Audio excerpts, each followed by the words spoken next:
¿La pintura raspada y vibraciones del revestimiento de tu batea te suenan familiares?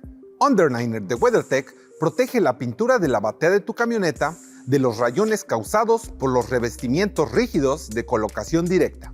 Miremos más de cerca.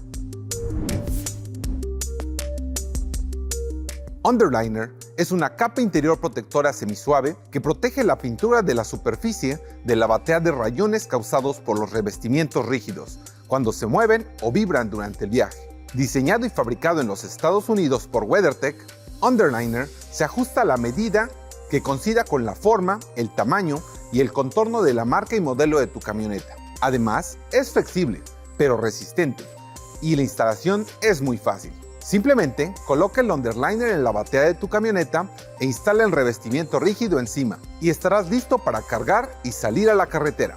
Protege la batea de tu camioneta de rozaduras y rayones con Underliner de WeatherTech.